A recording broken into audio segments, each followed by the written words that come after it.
Now, keep lined up on the center line of the runway. Keep those wings level. That's it. You're doing fine.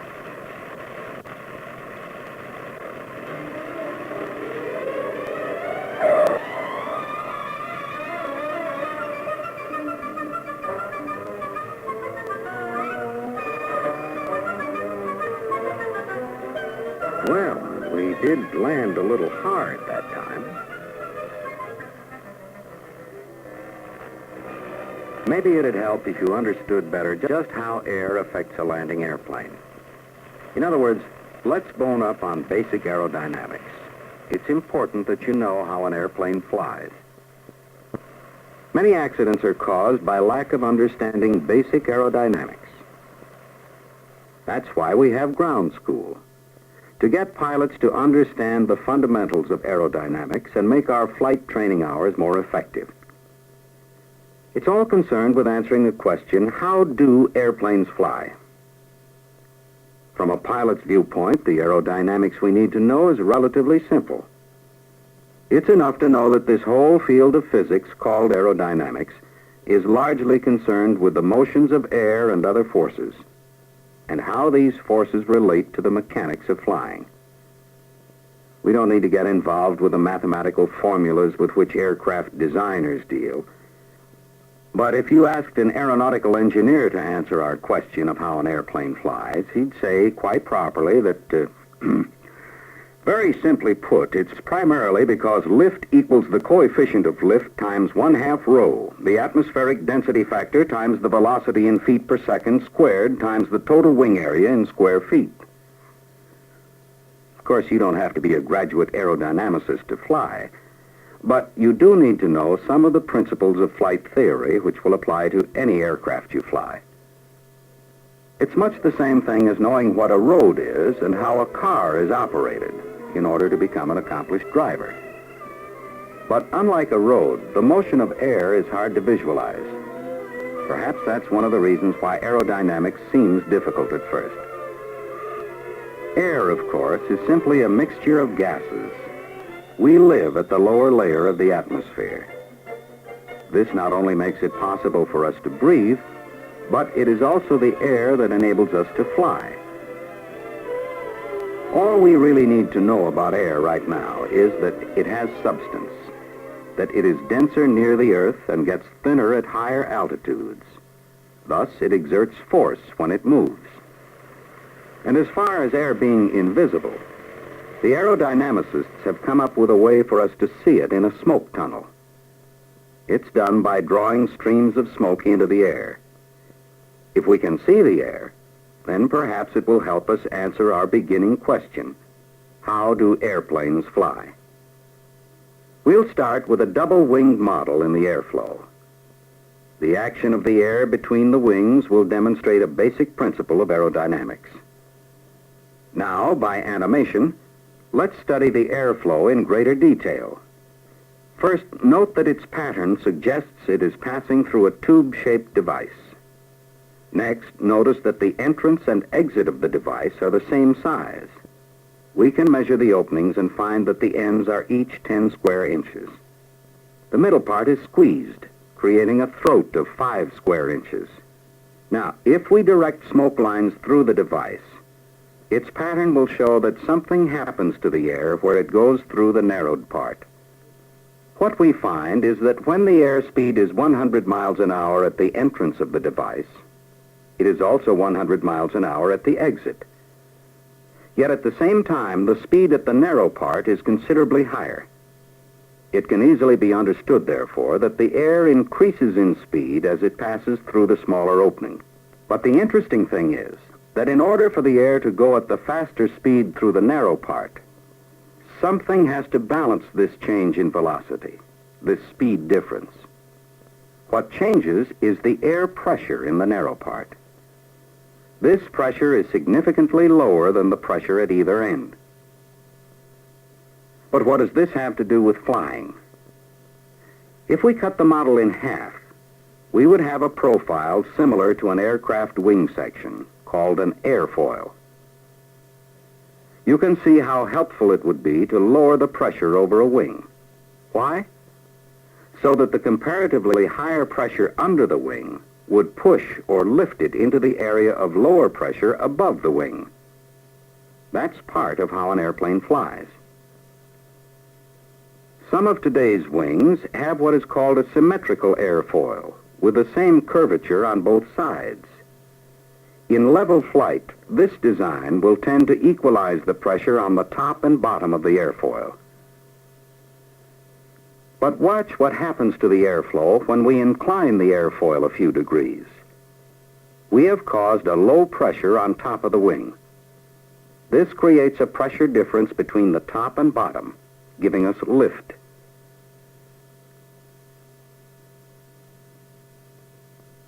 The airflow striking the fixed wing airfoil of an aircraft, or the aircraft itself, is called the relative wind. The direction of the relative wind is always opposite to and parallel with the flight path of the airplane. In level flight, therefore, the relative wind and the flight path are horizontal and parallel. The center line, or chord line of the airfoil, however, even in level flight, forms a small angle with the flight path. We call this angle the angle of attack.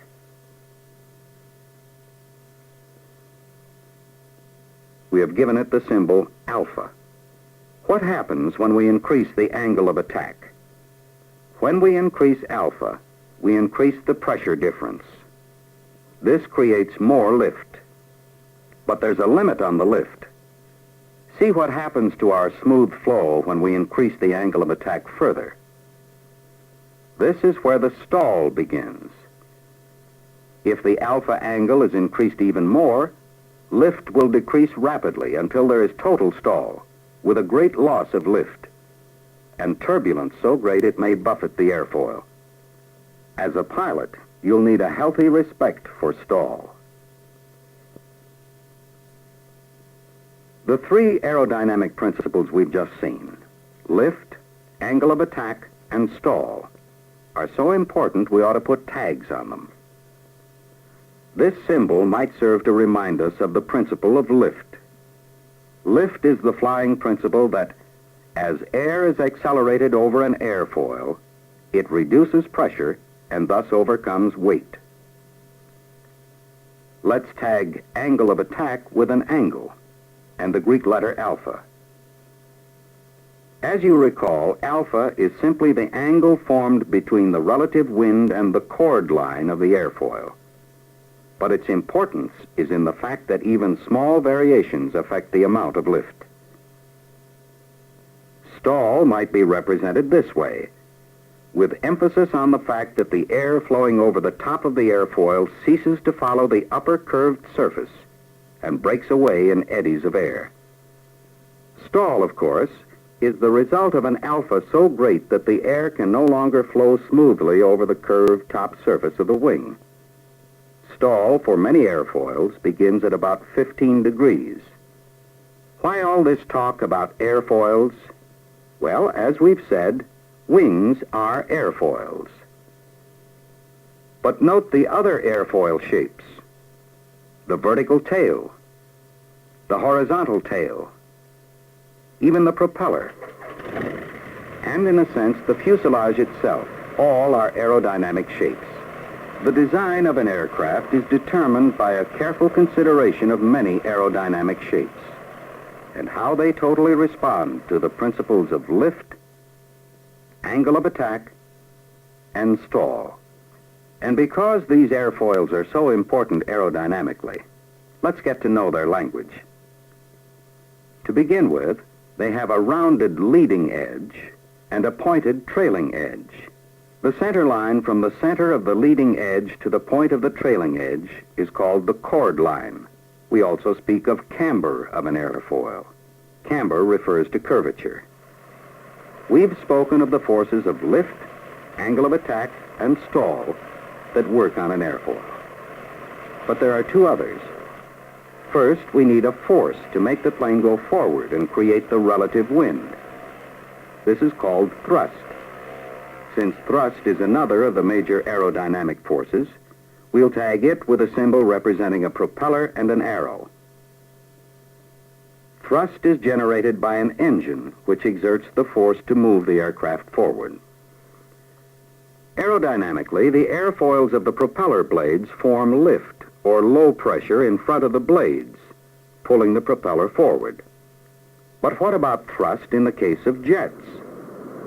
The exhaust gases and air are pushed out of the exhaust with such tremendous action that the balancing reaction thrusts the aircraft forward. But when the airfoil, or any object for that matter, is thrust through the air, there is a retarding force of air resistance and inertia. We call this drag. Let's represent drag as a backward arrow and a parachute. Drag, too, is one of our major aerodynamic forces. Now we've come to the point of examining all the forces acting on an airfoil in flight. Lift, we know, is what holds up the airplane. Putting it another way, it overcomes the weight of the airplane. Thrust is what moves the airfoil ahead and overcomes drag.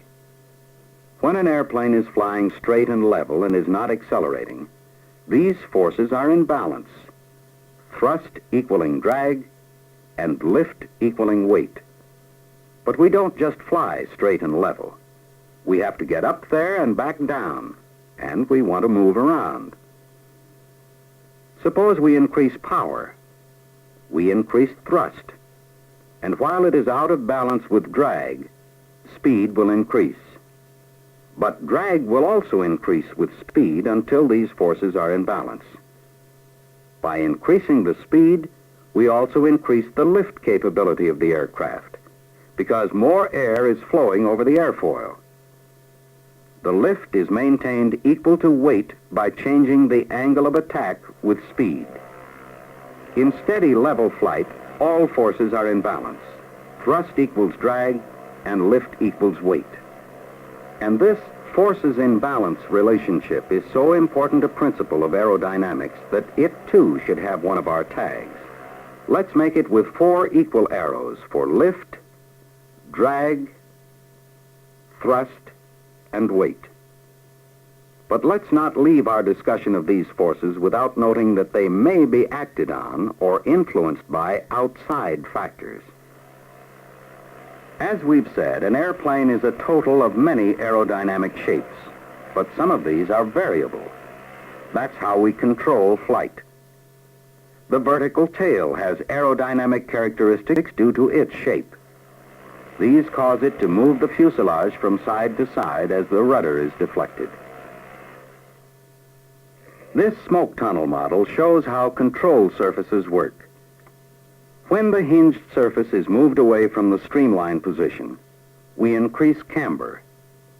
This gives us a controlled pressure difference which produces a desired force. Elevators are hinged surfaces connected to the horizontal stabilizer. They work in the same way as the rudder. Moving the elevators varies the angle of attack of the airplane. This small control surface is called a trim tab, and it is an aerodynamic device used to ease the pressure on pilot controls by creating enough lift in the segment to hold the control surface in position aerodynamically. Ailerons, too, are movable surfaces. They are placed outboard toward the wingtips. As they are moved, they vary the airfoil, increasing the lifting force on one wing while decreasing the lifting force on the other. In some aircraft, there are other devices to vary the aerodynamics of the wing. Most of these are high-lift devices, such as flaps, which reduce the stall speed during landing and takeoff. Perhaps you'd like to see the aerodynamic results of the total airplane in the smoke tunnel. Starting at the midline of the fuselage, we slowly move the smoke lines.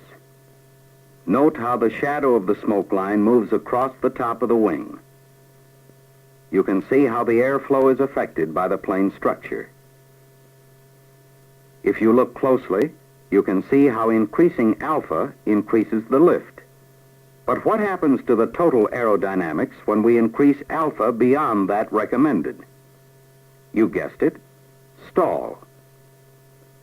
Curiously, many inexperienced pilots tend to attempt to raise the nose of the stalled aircraft because of the sensation of falling, which of course increases the angle of attack and brings on deeper stall. What must be done to recover from stall is to lower the angle of attack and make the aircraft fly again by putting all the forces in balance. Let's watch the stall develop from above this airfoil. Note that the stall begins, at least on this shaped wing, near the fuselage. This is due to the wing twist, or washout as it is called.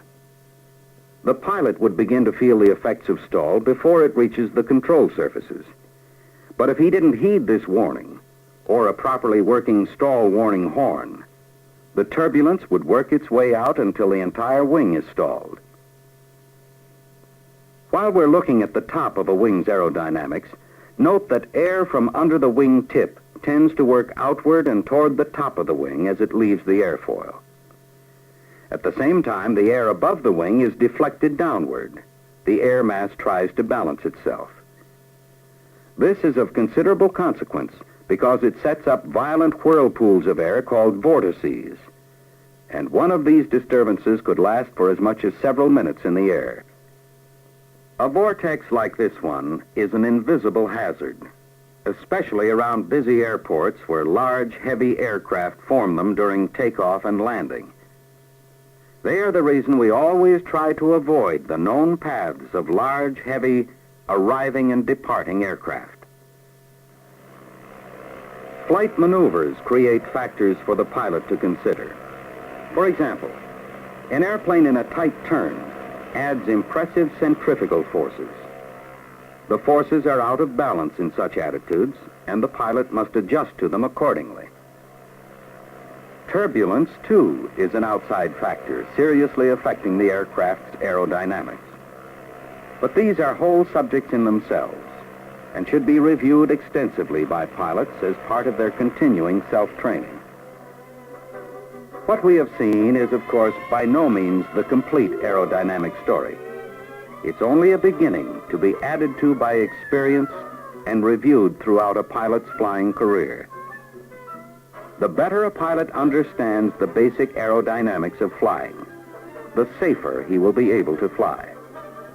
And knowing how airplanes fly is essential to the skill and enjoyment of flying.